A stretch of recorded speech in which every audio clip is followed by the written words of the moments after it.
Professor Glaude, I was so struck in the Republican Party platform in Texas that in the same document, they call for Texas having the right to secede from the United States of America, and they call for a restoration of any Confederate monuments that have been removed anywhere in Texas. That seems, again, like one idea working together there. Absolutely. And I would slightly disagree with my good friend Melissa here that it's not unprecedented. Remember, between the end of the Civil War and 1895, over 53,000 black activists were murdered, were assassinated, were targeted as white supremacy took root in the South. And I think, you know, the kind of restoration of the Confederacy, we're talking about the new redeemers, Lawrence. These are the folks who, in the midst of a kind of racist retrenchment, rooted in grievance, hatred, and fear, there's an attempt to kind of rewrite history. It's a new lost cause, as it were.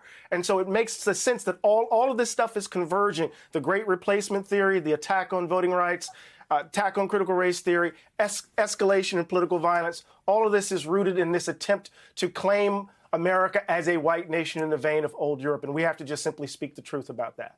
And Professor Murray, the violence and threat of violence and the actual practice of violence on January 6th seems to have intimidated some of our legal thinkers. We saw Jack Goldsmith's op-ed piece in the New York Times today about prosecuting Donald Trump at the Justice Department, suggesting that the fear of how Trump voters might feel about that and how they might react to that was the principal reason used in the op-ed piece to argue against prosecuting Donald Trump.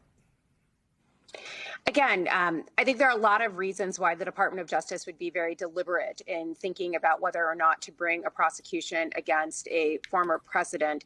But I don't think fear of mob violence should be one of them. Again, the prosecution of these political crimes, the seeking of justice is, again, a defense against this kind of mob violence. And Professor Glaude is exactly right to correct me. When I say it's unprecedented, I think of it as being unprecedented in our lifetimes. But he's exactly right. The Texas platform, what we are seeing, the discussions over abortion are also part of this. I mean, we are essentially rolling back the 20th century in order to reclaim a vision of the United States that is decidedly not the kind of multiracial democracy that we have come to enjoy. We are basically going back to Reconstruction and redemption.